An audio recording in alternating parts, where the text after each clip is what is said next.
Welcome to the Wardrobe of Life.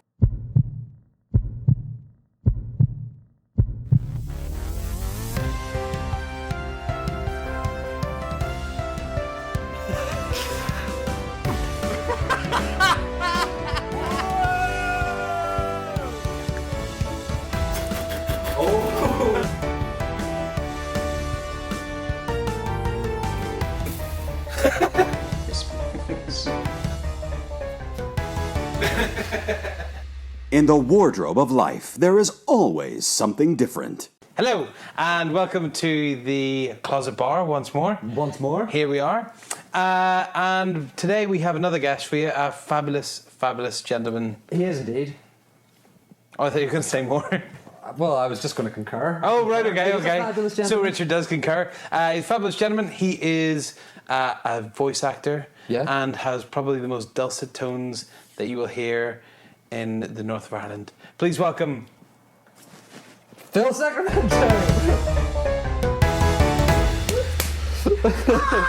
Sorry about that, Phil. Thank you so much for that intro. We probably didn't do you quite justice there because we just fucked it up. It was beautiful. So I do apologise. I really enjoyed how he said Northern Ireland in Northern Ireland. You know, he didn't like it was a voiceover. It was so good. It was right, just like the greeting, hello, and welcome. Yeah. Interview. I'll tell you what, because we messed it up so much. Do you want to now have a go at what you would say if you were welcoming yourself? Oh my goodness. It's like coming up. Was that it? Oh my god. Coming up next, prepare your ears and your presence for Philip Sacramento. Very good. Yeah. Very good. That is him. Yeah. We probably should just use that one. I feel like there's a layer of grease on me now just from doing that. Just like I feel like everything should be in blue and like there should be like soft curtains like waving over everything. I thought it was a bit like your man from Dragnet. You know, at the start of Dragnet. Oh yeah. Coming up on Dragnet. I missed like Elliot Ness or Robert Stack. Robert Stack is Elliot the Untouchables. He used to do Unsolved Mysteries, and he had this real like, whatever happened? No. Took us on a journey there. You know what, actually, we were talking about this the other day, weren't we? I think. I don't know. You haven't told me what. Patrick Stewart. Yes. Can you do a Patrick Stewart? Number one. Okay. Yeah. A simple yes or no would have sufficed, but very good. That's all you need to say, isn't it? Number one. We were talking about that where we're like I couldn't do Patrick Stewart. No. And so we're trying to think. Yeah. So no, but that's the thing about impressions though, because people think it's like if you're going to do an impression, the idea is that it has to be like pitch perfect. But there's so many impressions that are just like. But the thing is, like, it's like when you go to see, like a band or something where like a tribute band or something. Yes. Where people go and like, they don't sound exactly. It doesn't matter because there's an element of projection that goes into it. So like as soon as people are playing like the Eagles or something, as soon as they start playing Hotel California, you don't care whether it's like the Eagles or not. You're there with them already, like hearing the song in your head. I think it's the same with like impressions too. You get like, really good impressions. Like, it's like Bo Selecta. If you remember what he did in Bo Selecta, none of the people looked like the people or said anything like what the people would say, but there was something that somehow made it them. Yeah. And it was like, that's just them. So like, you can't look at Mel B now without being like, gosh, that's it. The grapes and all that. Yeah. And that's the genius of it, because he understood like what the kernel of it was. Yes. He understood that thing that you saw that made you go like, yeah, that's that person. Yeah. That's that person. Yeah. So with that, or maybe not with that at all, because I just know from my experience, whenever I am choosing a voice for something, whether it be a character or a voiceover or whatever, if there's a brief of it, if it's a particular accent, I'll kind of go with an impression of somebody and then try and distill it down into my own tone. How do you find a voice if you have, like, obviously there'll be something given in a brief, but if you're doing a job, where do you go to get your voices? People's always a good reference point, I find. Like you pull from basically wherever you hear it. So people that you know, people in your family, like celebrities, you can pull from celebrities and then try to put your own like twist on it. There's experimentation. Like there's times I'll just go into a booth and I'll spend a few minutes just like trying out a few things and sort of being curious. and following sort of ideas and like, oh, I like that sound, I don't know where that's going to lead me. But yeah, no, I think you take your touchstones from wherever you can find them and wherever you hear them. You know, even your neighbour, like 3 doors down, is a potential character, and if you can channel that, and I think it makes it more relatable then because people identify with that. Because everybody knows a neighbour 3 doors down that has an interesting song or an interesting story, and you can bring that out, I think. So you pull it from everywhere. Cool. Anyway. That's what she said. Do you want a drink? We haven't offered you a drink. I will absolutely, yes. Yeah, okay. Yes, Sorry, please. I was neglecting my duties then. That's all right. So there you go, I'll give you one of those. Thank you very much. And Phil, you can have a clean one. You're so kind. Thank you. Let's see He just now. revealed that his was clean and ours were dirty. Phil, you can have the clean one. Well, that's all right. That's how we do things here. 2 parts dirty, 1 part clean. Now, based on your comments earlier on, I'm guessing you do like cream soda. I do. I do like cream Is that soda. what you're after this evening? But we do have some wild cards. We've got pineapple. See, I really like pineapple. Oh, I'm a keen pineappler.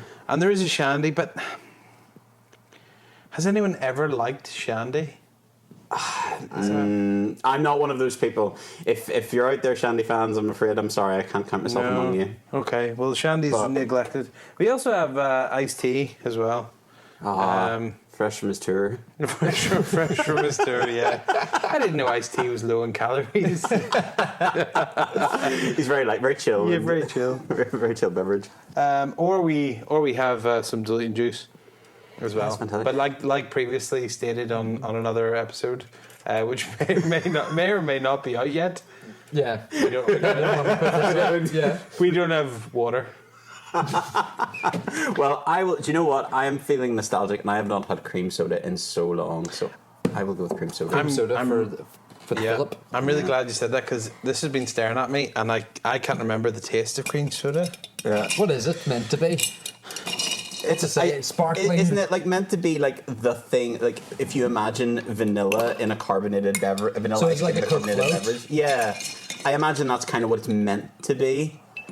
I don't think they have Coke floats in England, do they? I don't know. They should. They should. Although Or they do, maybe they're not as popular. Is that enough ice for you? that is perfect. Thank you so much. But no, funny the thinking about like ice cream desserts. Do you know what I love? I love a good banana split. It is so hard to find a really good banana split. Do you know anywhere? I really want to find a good banana split. The stables in Grimsport, which is a town just down the peninsula in Northern Ireland. Just a tiny splash, just a finger. Just want to taste it. Cheers. It used to do really good cream some? soda. Oh yes, I am. Banana splits. Yes. So it is. Does that make sense? What I just said? Cream soda, banana split. It's like you're calling him banana split, and you're telling them. I'm gonna yes and that. I'm not doing very well here, am I? What have you drinking? What have you What is this? This is cream soda. I got an email today, and it was talking about drinks, but they left out the R, so it just said dinks. There will be food and dinks. I like visual Freudian slips. Yeah. I like audible ones as well, but when it's written down, it's quite fun. Chin chin. Cheers. Yes, indeed. Okay, I can smell it already. Do you know, that is the flavour of like Saturday morning cartoon shows for me. That's it's vanilla-y like. Do you know what? I don't think I used to like this. I think like the younger me didn't like it. The 33-year-old me thinks this is the shit. This is pretty great. That's actually. really good. It's nice, but I'll go back to my regular drink if that's all right, barman. All right. But it's Suit okay. yourself. Suit your eye, ain't your papa. Would you like some ice? No, it's all right. It's cold enough, I'm sure. But yeah, we've spoken before about this person because you can do a wicked impression of him. Have you got something funny that he can say? Do you know one of my favourite things that I've ever heard Phil do an impression of is Jack Nicholson's speech from As Good as It Gets. Oh, the Down to Camp David one? Yeah. Don't knock, not on my door. Yes. And have I put you on the spot? It's like, don't knock. Not for any reason whatsoever. Yeah. Don't knock on this door. Not now, not ever. Thank you. Yeah. I like that. I just love good. Jack Nicholson. He's just anything the man does is glorious. He's amazing. I just love it's the controlled insanity. It's the feeling like he could savage you in a hair's breadth if you said the wrong thing or looked at him the wrong way. Do you remember the news story of the guy who cut him off in the car and Jack slammed on the brakes? The guy cut him off, slammed on his brake, and Jack beat the horn. They all stopped. Jack got out of his car, very casually, walked round to his boot, or trunk, opened the boot, or trunk, and lifted out a golf club, walked over to the other guy's car, and just put the fucking window in. Oh my goodness. I guess it's in the 90s. At some point, he just fucking smashed the guy's window in, and that was that, and then drove off. The recent thing that I saw of Jack Nicholson that made me quite sad, a little bit sad, but also laugh my balls off, was when he was at the Knicks game, and was it the Knicks? Lakers, and he brought his own homemade chili. Like a massive tub of homemade chili, Like a litre Tupperware. and he had it on his lap with a wee spoon, but he spilled it. What? And that's just tragic. He was sitting corkside. Okay. A similar courtside, but different. Corkside seats. But wasn't that a very Art Deco kind of seat to have? But he was sitting courtside seats, and there's just pictures of him. He's just sitting there covered in chili, and he's kind of doing one of these faces like, what are you going to do? Yeah. And there's a big pile of chili on the floor as well, just on the ground. It's not mine, it's fine. But apparently since then he's been told he can't sit courtside. And I don't know if he was told he can't bring chili either. I would just want... That would be a show in itself. I would just want to buy tickets to a show where Jack Nicholson just comes and sits and brings something with him. Yeah. But you don't know what it's going to be. Like a big tub of potato salad. I read that. I remember telling you this story, and it's true from what I know. But then we said about it'd be great if you could hire Jack Nicholson to do it and film it as a hidden camera thing. But it was the editor of GQ, or the guest editor of GQ. One time I was in the Barbers and was reading the fucking thing, and he told this story about being out in London with Jack Nicholson, Jane Fonda, and I don't know if there was somebody else or it was just then the editor. And they were walking down the street, or I don't think they were in a taxi, they were walking down the street, and they're outside some random house, and Jane Fonda said, "Wow, look at that door knocker. That's really nice. I think I want it." So Jack Nicholson and this guest editor of GQ, went up to the house and took change out of their pocket and started unscrewing the door knocker and stole this door knocker to give to Jane Fonda because she just said that she wanted it. This, Wow. But then I was saying to him, oh, what a great thing, just get Jack Nicholson to go out to people's houses and don't steal it, just ask them for it, just like knock the door and go, "Hey, I'm Jack Nicholson, I want your gate." Just give me that door knocker. Can I have your gate? Can I just really have that door knocker? Because I really want it. I just, now, please. Okay. But it's not like the best story. It's just like, imagine being the passerby. Yeah. What's going on there? Looks like Jack Nicholson's at someone's door and Jane Fonda's egging him on from the street.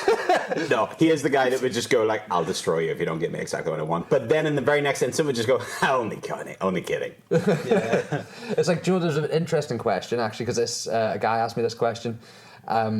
He said to me, "Richard, if there was a knock on your door one day and you answered the door and Tom Jones was standing there and he asked to come in, would you let him?" And I said, "Well, what, there's a car broken down?" He doesn't give you any context. He just says, "Hello there, I'm Tom Jones. Do you mind if I come in?" Would you let him? Yeah. And he went, "Yeah, see, I would too." And I was like, "Yeah."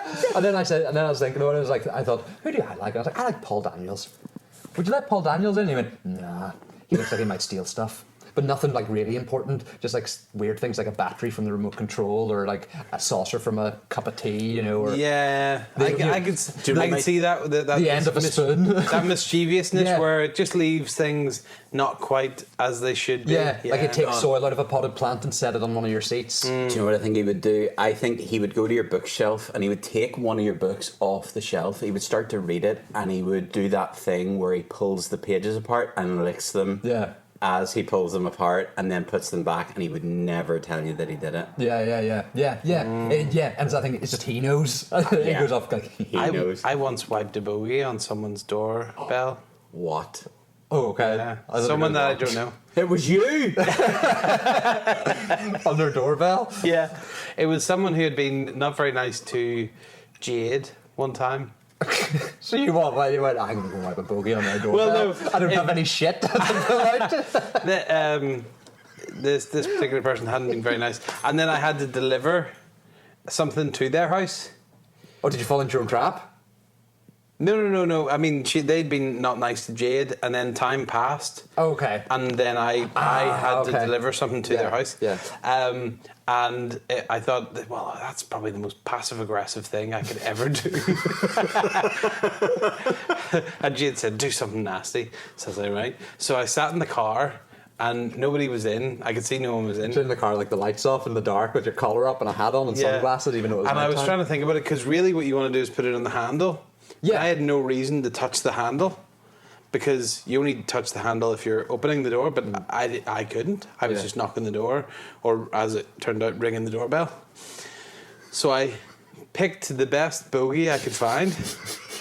From somebody else's nose.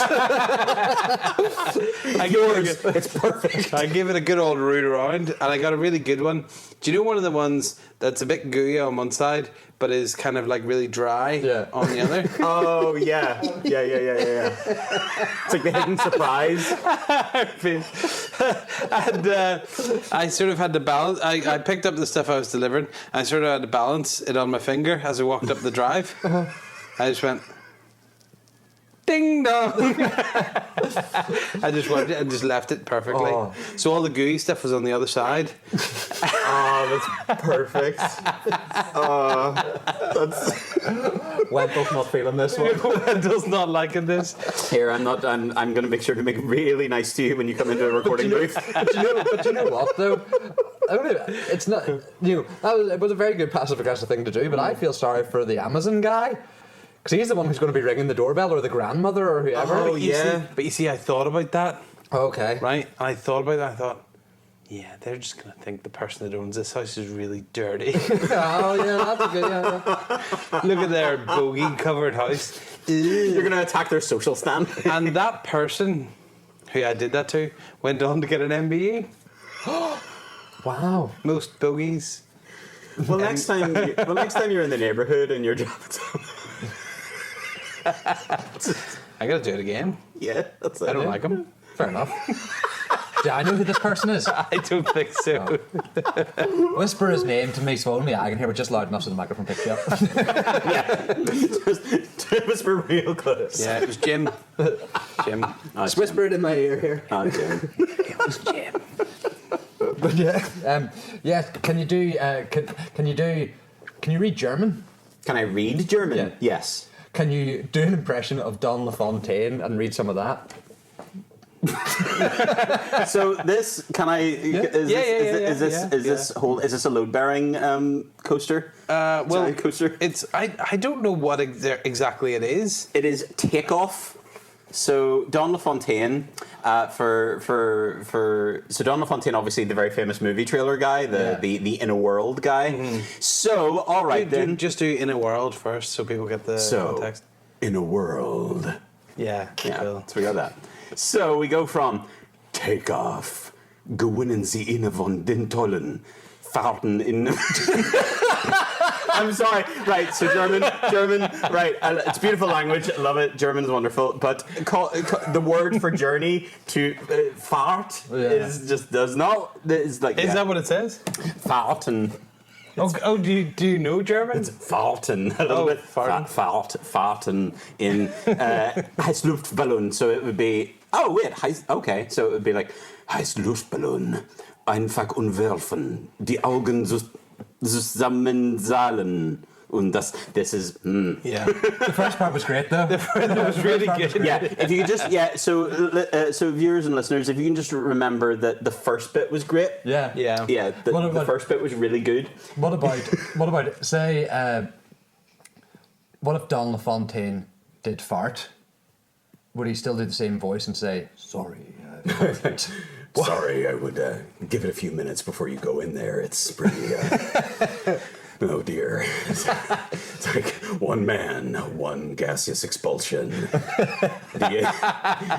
Murders the entire VO industry. My producer is going to kill me. That's fantastic. Is there any voices or like character voices? Do you know what? Like obviously there's things like Bugs Bunny. Obviously is famously Mel Blanc. And then Mel Blanc died, and then so other people have taken 1,000 voices. Yes, people have taken. Oh yes, please. Thank the you. mantle and continued, and do that. Is there any characters out there that you really would love to have a bash at that you've secretly been practicing, or that you know that you've got in the bag, and you're like, if they ever go, do you much like John Lithgow and his Yoda? John Lithgow did Yoda on a radio play. Yes. And it sounds fucking amazing. Yes. And it's like, oh, I didn't know John Lithgow can do such a good Yoda. John Lithgow, very, very talented VO. Yeah, no, really, really excellent work. But John Lithgow is just amazing anyway. He is amazing. Saying that John Lithgow is amazing, it's kind of like, yeah.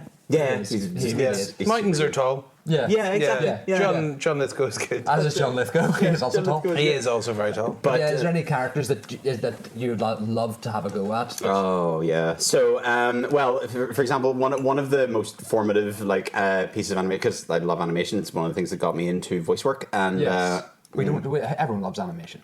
Yes. Yeah. And one of the most formative ones in that was Baloo the Bear from the Jungle Book. Yes, yeah. So, and that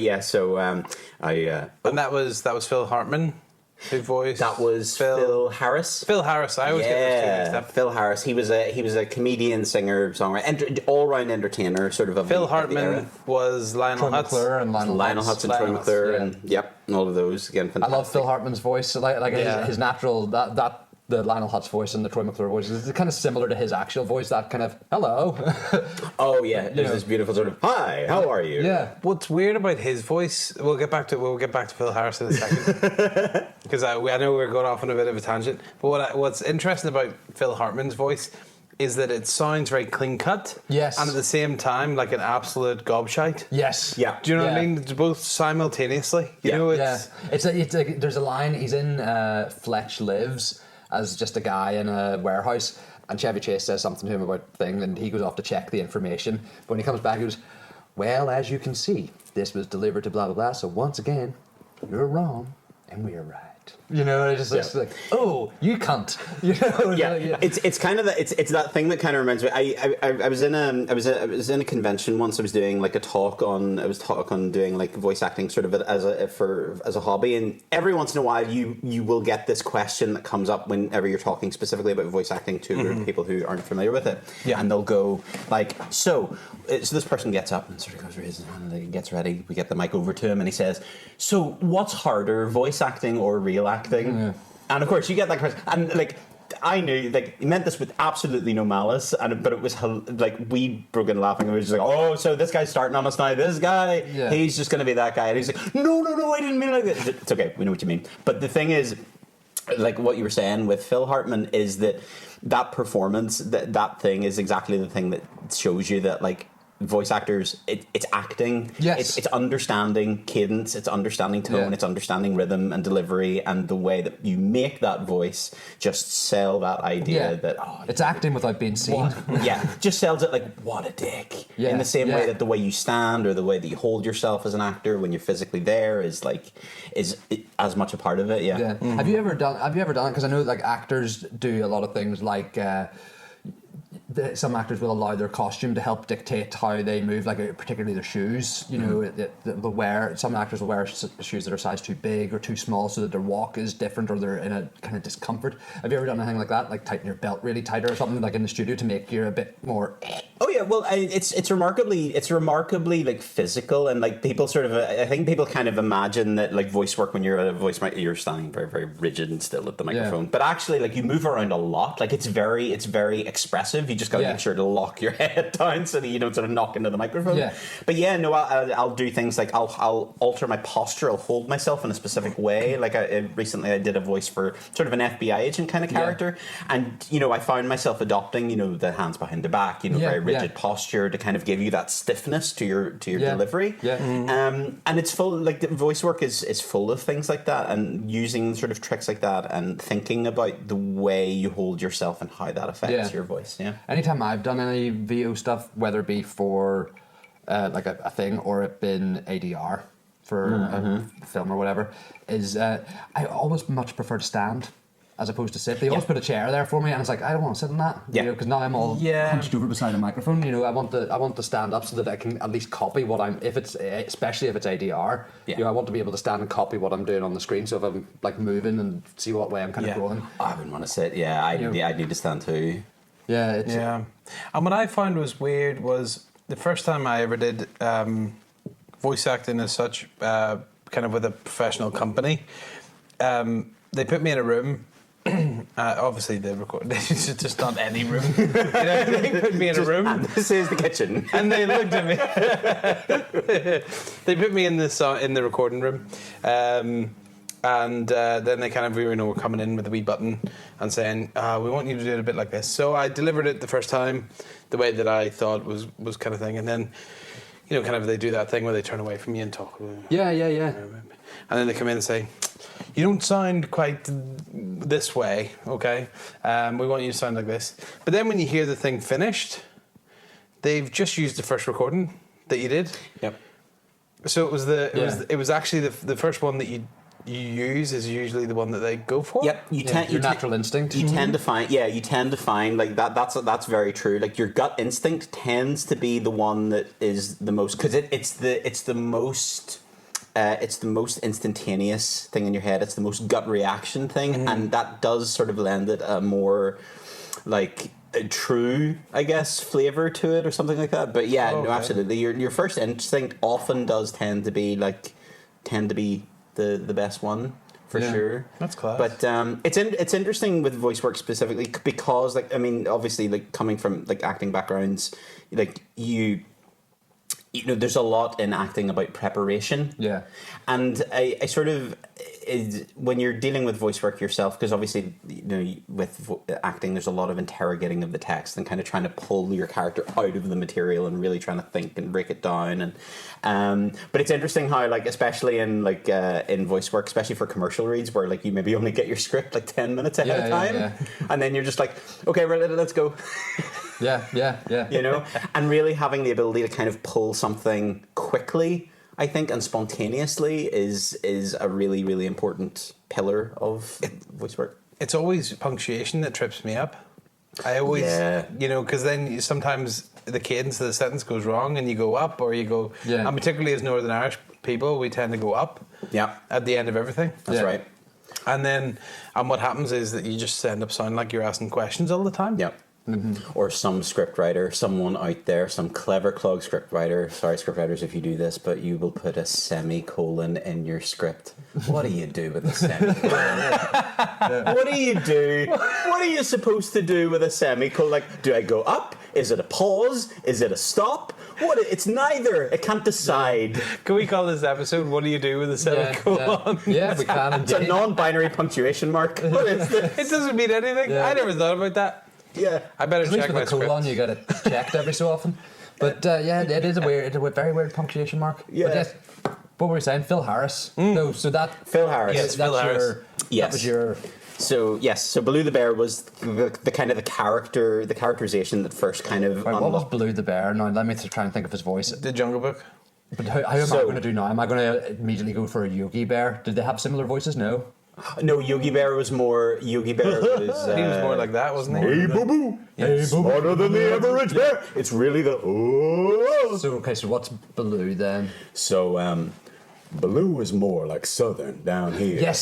So okay, that's kind of where you're coming at it from. Yeah. So you've got the southern drawl, and it's down in your chest, so it's really, really deep. And then you sort of put in a little bit of hey, how's it going? Then you sort of throw a little bit of that in there. Yeah. So he's kind of like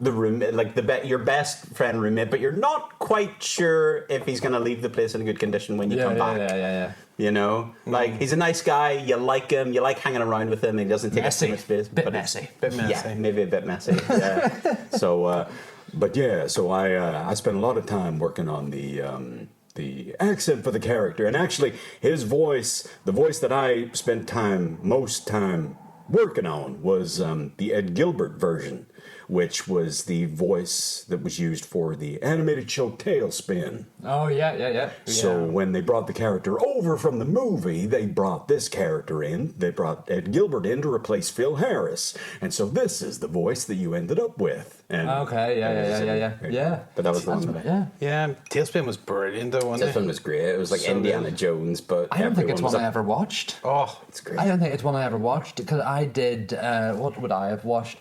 The one with the DuckTales, woo, DuckTales. Have you seen the new one? Yeah. Have you seen the new one with David Tennant? No. It's really good. Is it good? David Tennant, Scrooge McDuck, and it's practically the part he was like, literally born to play. Just for a second there, I heard David Tennant, Scrooge McDuck. David Tennant, Scrooge. It's the Adult Swim remake. What was the other show? There was another show that ran that time as well. Was it Chipmunks? No. Well, I watched them as well. Chip and Dale, Rescue Rangers. There was Darkwing Duck. Let's get dangerous. Yeah, with Darkwing hats, Duck. like this one, but darker. And there was a big weird white thing in Darkwing Duck. And the character Launchpad from Launchpad McQuack, who was in fact going to be the pilot in Tailspin before Baloo. It was originally going to be a spin-off for Launchpad, and then it became spin-off for Baloo. So it was going to be a Launchpad for Launchpad? It was, and then it was not a Launchpad for him. But it was alright, because then DuckTales happened. Because he was in DuckTales and Darkwing Duck. I remember Launchpad being Darkwing Duck. And there's another show at the time as well, Bonkers. Do you ever remember Bonkers? Bonkers, yeah, totally nuts. Which was basically Roger Rabbit. Yes! Like Roger Rabbit, but in all animated form. Yeah. And Jim Cummings as like this art done by noirish detective. Jim Cummings is a good voice. Jim Cummings is great. He's a boo, isn't he? In Aladdin. He possibly that might be Frank Welker. Oh, that is Frank Welker. I'm not too That is sure. Frank Welker, 100%. But no, like the voice of, like, for example, like Pete or Pete from Goof Troop, or the fact that Tigger, Jim Cummings is Tigger, so it's like, hiya, Pooh. Can I do a Tigger? What's the song? The wonderful thing about Tiggers. This Tigger's a wonderful thing. The tops are made out of rubber. The bottoms are made out of springs. They're fun. Yep. I was still thinking said That's the a cocks good are made out of rubber. The cocks are made out of rubber. Like, what? They're corkscrew shaped. Do you know whose voice I fucking love? Fuck, oh. We've You have to spin him. I've done it. I've made it about dicks again. I made it about fucking dicks again. Back in time. There was a voice that I love. It's the guy, I can't remember his name, but he's the original Piglet. Oh, yes. You know, he's got yes. a lovely soft voice. Yes. You know, Dear. yeah. Yeah. Oh dear. Oh, dear. Yeah, oh no, he's Really nice voice. It was Jim beautiful. Cummings. Jim Cummings does a lot of singing as well, because if they use a famous name who can't sing, then he tends to, because what was it, Anastasia, Christopher Lloyd, who's one of my heroes, did the voice of Rasputin. Oh, he's so good. And then there's a song, Rasputin song, that they have was produced by Jim Steinman, who produced Meatloaf stuff, or wrote Meatloaf stuff. Love Meatloaf. Yeah. And again, another hero of mine. So this song, if you haven't heard it, it's fucking class, called In the Dark of the Night, and it's so Steinman-esque, loads of fucking things. Yes! But it wasn't Christopher Lloyd who sang it, it was Jim Cummings who sang it. Oh, yes. But that's how I know how Jim Cummings' name, because I remember going, does Christopher Lloyd sing that? That doesn't sound like Christopher Lloyd singing. It's And then so good. there's Jim Cummings, yeah. That's right. He also does The Lion King. In the original animated Lion King, he came in to replace some of Jeremy Irons. There's kind of a myth going around that I think he sang all of Be Prepared, or most of it. Oh, okay. But he came in for he at least came in for a wee bit of singing Be Prepared. I can't remember where it was in the film, but yeah, no, he can. So he can sing. But again, it's that thing of like it's a multifaceted discipline. So you'll find that like voice actors, they're talented actors, they're talented singers, Yeah, and they Frank all sorts of Welker's he's another good voice. He does a lot of Frank Welker is someone who I just listen to. I just like how does he do that? He's just a wizard with his voice. Like he really is. And like he's the voice of like pretty much if you've ever seen a cartoon where you've heard an animal or some kind of monster or some kind of beast, it's probably him. Yeah. And Megatron, of course, as well. Yeah, is probably the one he's. Can you do an Optimus Prime, or is Optimus Prime too similar to Peter Cullen? So that's Don Lafontaine. So he's not unlike Don Lafontaine actually. One shall stand, one shall fall. Oh yeah, I can hear that. Yeah. It's God damn it, Philip, you're good. One take wonder, man. You gotta go far in this industry. So, is there anything that you, apart from Baloo, is Baloo your favourite character to do, or is just your catalyst? Is there something else that you really love to just do? I really love snarky characters. I love kind of stuck-up snarky characters. That the kind of, it's kind of if you're sort of the sort of imperious type who doesn't really have time for you or any of your concerns. Like, I love that because for me the thing with me is I love playing with cadence. Like that's the thing I love. So when I have the opportunity to like stretch words or really chew them out and really play with them, like I love that. And snarky characters are the best at that. Yeah, so good. I love when you see when they do get a big name in for a voiceover bit, but they don't necessarily sell it. It's not the selling point. Like it blew my mind to find out that the dad in the Wild Thornberrys was Tim Curry. Oh yeah, Marianne. Yeah, that fucking Tim Curry. Nigel. Yeah, Nigel Thornberry. Yeah, and I was like, no fucking way. And like stuff like that. Or here's a question. Have you seen the new? I haven't. The newest Child's Play movie, new Chucky movie. No, but this is the one with Mark Hamill. Yes, that's what I was going to say. I was going to say Mark Hamill or Brad Dourif. That's what I was going to ask you. I have heard clips of Mark Hamill doing it now. I have to say, I do love Brad Dourif. I love Brad Dourif as an actor. I think he is very good. He's fascinating to watch, and I just enjoy watching him immensely. And his voice is so.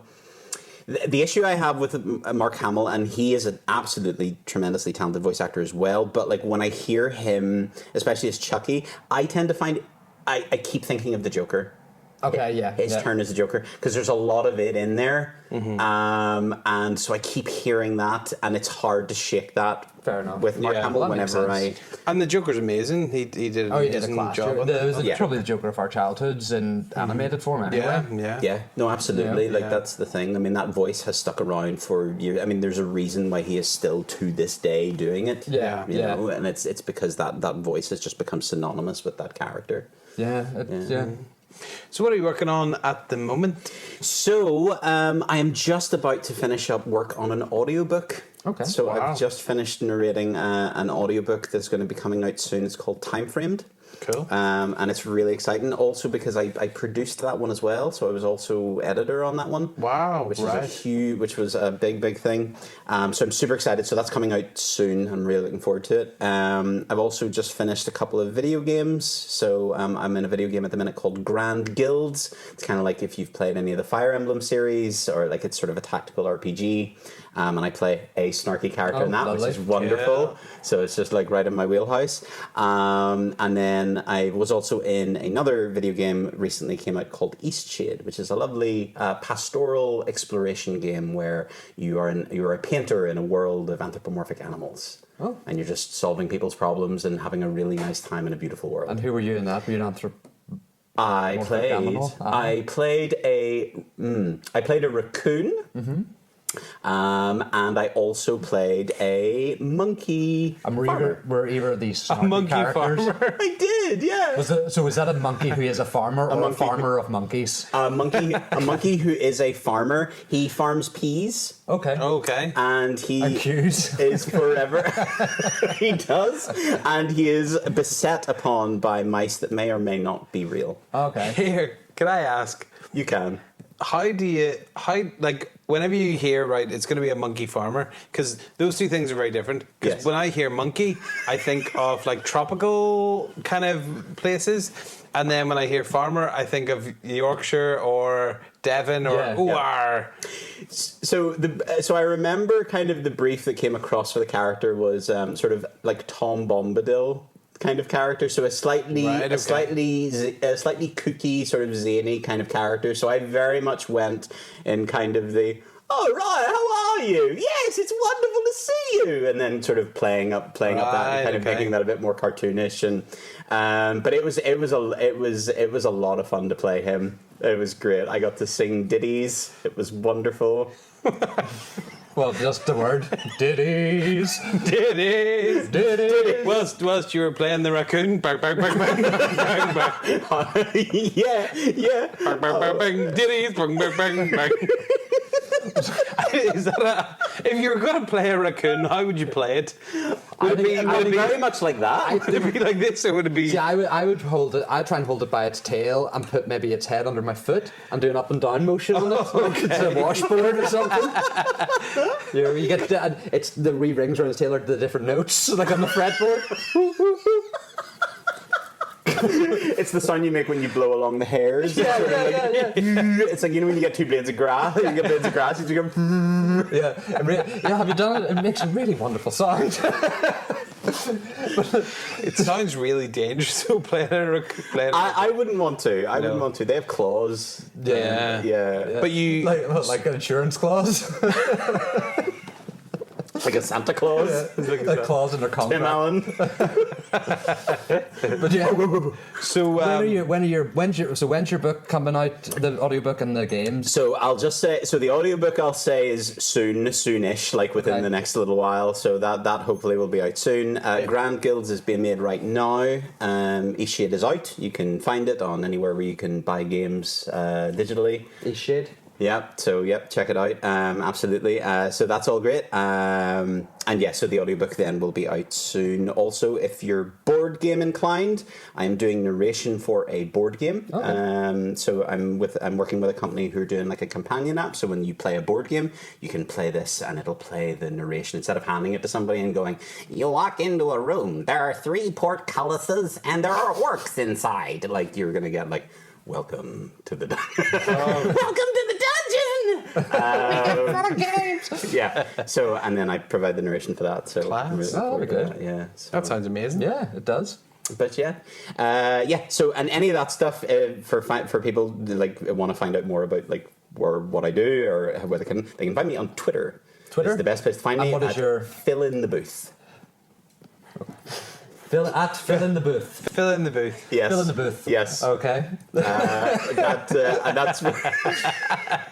I apologise. I was trying to come up with a good Twitter handle. It's a really good Twitter handle. It's just a fun one to say because am I saying something that I'm not saying? Yeah. You know? I think that was it. I think that was the idea. I really liked the idea that people would say it and kind of go, but not really be sure why. Yeah, but that's exactly why I giggled. I was like, that was kind of fun to say. I enjoyed that. Fill in the booth, like it feels slightly transgressive. Yeah, 100%. That's lovely because you're not going to forget it. No. You know, it's really good. Cool. But so that's the best place to find out what I'm up to and everything that I'm sort of doing there. Dead awesome. Yeah. Cool. Well, thank you very much for coming in, Phil. Thank you so much for having me. This has been an absolute blast. It's been a pleasure. Yeah, we'll get you back for the party. Brilliant. Yeah, for sure. So check out Phil at Phil in the Booth, and Eastshade is out now. Other things are coming out soon, and thanks very much, Phil. Like, share, and then subscribe to Phil and us, and follow him and us if you want to. And we'll see you in a month for another video. But in the meantime, you can catch up with us each week on our audio stuff. Goodbye.